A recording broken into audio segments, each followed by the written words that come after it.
In the vast, sun-drenched expanse of the African savanna, life is a constant, unyielding cycle of struggle and survival. Every dawn brings with it a new set of challenges, a new test of strength and wit. For the solitary leopard, this world is a kingdom of shadows and silence, a realm she must navigate with unparalleled grace and skill. Here, a mother's duty is more than just providing food. It is a sacred trust. She must pass down the ancient knowledge of her kind, teaching her young cub every secret needed to thrive in this beautiful yet unforgiving landscape. Her life is a testament to resilience, a continuous lesson in how to hunt, how to hide, and how to endure. Her name is Malaika, meaning angel in the local tongue, and she is a master of this domain. Her coat, a dazzling mosaic of golden rosettes, allows her to melt into the dappled light of the acacia trees. She has a single cub, a small, curious male named Quito.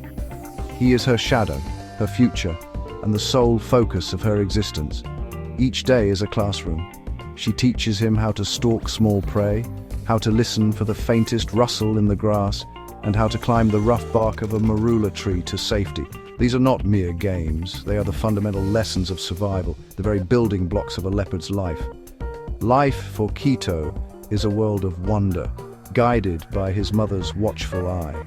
He learns the scent of the impala and the call of the francolin. He practices his pounce on twitching lizards and fluttering butterflies, honing instincts that will one day make him a formidable hunter. Malaika is patient, a gentle but firm instructor. She knows that every moment is precious, for the dangers of the savannah are ever present. Vultures circling high above are a sign of a recent kill, but they can also signal the presence of larger, more aggressive predators who might challenge her for her territory and threaten her precious cub. The bond between mother and cub is the strongest force in their solitary world. It is a connection forged in shared meals, quiet grooming sessions under the stars, and the silent language of instinct. Malaika must prepare Quito for the day he will walk this path alone. Her success as a mother will not be measured by the hunts she makes today, but by the survival of her bloodline into the future. It is a heavy responsibility, one she carries with a quiet dignity and a fierce determination. Every rustle of the leaves, every distant call on the wind, is a reminder of this profound duty. The delicate balance of their world is about to be shattered. As the afternoon sun casts long, distorted shadows across the plains, a new presence arrives. It is a scent on the wind that Malaika detects first, strong, musky, and utterly dominant. It is the unmistakable scent of lions. Unlike the solitary leopard, lions are social creatures. They live and hunt in powerful family groups called prides, their collective strength allowing them to bring down the largest of prey. A leopard is a master of stealth, an individual prowess, a silent assassin.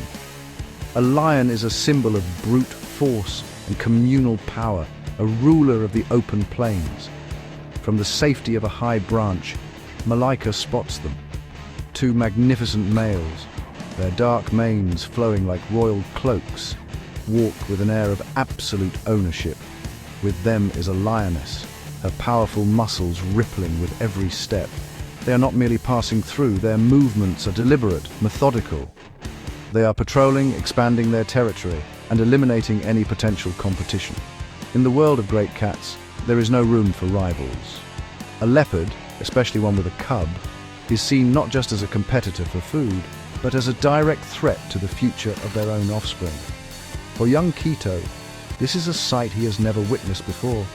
The sheer size of the lions is overwhelming, their presence an intimidating force that seems to shake the very ground. He presses close to his mother, his small body trembling with a mixture of fear and confusion. He can sense his mother's tension, a low, almost inaudible growl vibrating deep in her chest. She understands the lion's intentions perfectly. They are on a mission of conquest, and anything that stands in their way will be met with lethal force. Her carefully guarded territory, her sanctuary, has become a conflict zone. The lions move with a chilling confidence. They are the undisputed kings of this realm, and they act like it. They sniff the air, their powerful noses reading the story of the land. They are searching for the scent of other predators. Their roars a declaration of their might that can be heard for miles. Malaika knows she cannot fight them.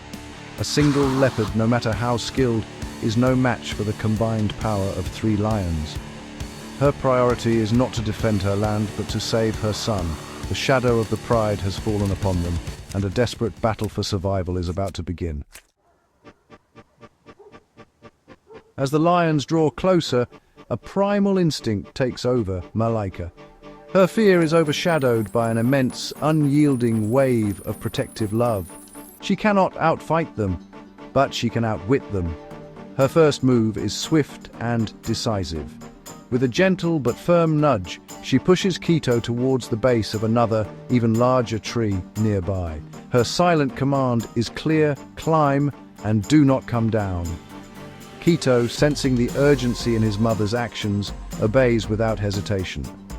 His small claws find purchase on the rough bark, and he scrambles up the trunk, disappearing into the dense canopy of leaves above. He is safe for now. With her cubs secured, Malaika turns to face the approaching danger. She deliberately descends from her own tree, placing herself on the open ground. It is an act of incredible bravery, a calculated risk designed to draw all attention onto herself. She stands between the lions and the tree where her son is hiding. She is a solitary figure of defiance against an overwhelming force. The lions pause, their focus now locked entirely on her. They had sensed a leopard, but to see her stand her ground so boldly is an unexpected challenge. The 2 males fan out, while the lioness holds her position, creating a deadly semicircle. The air crackles with tension. Malaika lowers her body, her muscles coiled like a spring. She lets out a rasping, guttural snarl that is shockingly loud for her size. It is not a sound of aggression born from confidence, but a desperate warning. Her ears are flat against her head, her teeth bared in a fearsome display. She is making herself appear as threatening as possible, a cornered animal with nothing left to lose. The lions are momentarily taken aback by her ferocity. They are larger, stronger, and more numerous, but her sheer audacity gives them pause. They know a cornered leopard can inflict serious wounds, even in a losing fight. The lead male takes a slow, deliberate step forward, his deep growl a rumbling threat. He is testing her resolve, expecting her to flee, but Malaika does not retreat. She holds her ground, her golden eyes blazing with a mother's fury. She is buying time. Every second she can keep the lions focused on her is another second for Quito to remain hidden and safe. This is not a battle for territory anymore, it is a battle of wills. A dramatic standoff where a mother's love has become her only shield and her only weapon. Her courage is a silent roar, echoing across the silent savannah. The standoff cannot last forever. The lions are growing impatient, their predatory instincts taking over. The lead male lunges, a blur of muscle and teeth, aiming to end this quickly. But Malaika is a creature of agility and lightning-fast reflexes. She does not try to meet his charge head-on. Instead, she sidesteps with fluid grace, his powerful jaws snapping shut on empty air. She uses his momentum against him, swiping at his flank with a clawed paw as he passes. It is a shallow cut, more of an insult than an injury, but it serves its purpose. It enrages him and breaks the lion's coordinated formation. This is the opening she was waiting for. As the male roars in frustration and turns to face her again, she explodes into action. But she does not run away across the open plain where the lions would easily catch her. She sprints directly towards them. This seemingly suicidal move is a stroke of genius. It is the last thing they expect. She dodges past the surprised lioness and weaves between the 2 males, creating a moment of pure chaos. For a split second, the lions are disoriented, unsure of which way to turn, their size becoming a disadvantage in the tight, confused space. In that brief window of confusion, Malaika executes the final part of her plan. She is not running from them. She is leading them away. She bolts towards a dense thicket of thorny bushes, a place where the large-bodied lions cannot easily follow. She moves with a speed and agility that they simply cannot match, her lithe body slipping through gaps in the vegetation that would stop a lion in its tracks. She glances back once, ensuring they are following her scent trail, leading them further and further away from the tree that holds her precious son. Her strategy is working perfectly. Deeper within the thorny labyrinth, Malaika uses her ultimate advantage, her ability to climb. She scrambles up a tall, sturdy tree at the heart of the thicket, placing herself well out of their reach. The lions arrive moments later, roaring in frustration. They circle the base of the tree, snarling and clawing at the trunk, but they are too heavy and cumbersome to climb as she can. Malaika has successfully drawn them away and secured her own safety. The chase is over. She has won, not through strength, but through intelligence, courage, and an intimate knowledge of her environment. Malaika waits, her breath steady, her heart still pounding from the ordeal. She remains in her high perch until long after the sun has set and the frustrated roars of the lions have faded into the distance. Only when the night is quiet, draped in the familiar sounds of crickets and distant hyenas, does she finally descend. She moves with caution, a silent shadow returning through the darkness. Her every sense is on high alert, but her path is clear. She makes her way back to the tree where she left her cub, her steps silent and purposeful on the cool earth. The immediate danger has passed. She gives a soft, low call, a sound Quito knows well. A moment later, a small head peeks out from the leaves above, and he scrambles down the trunk into his mother's embrace. He is safe. He is unharmed. Malaika greets him with affectionate licks, reassuring him with her presence. From his high vantage point, he had witnessed his mother's incredible bravery.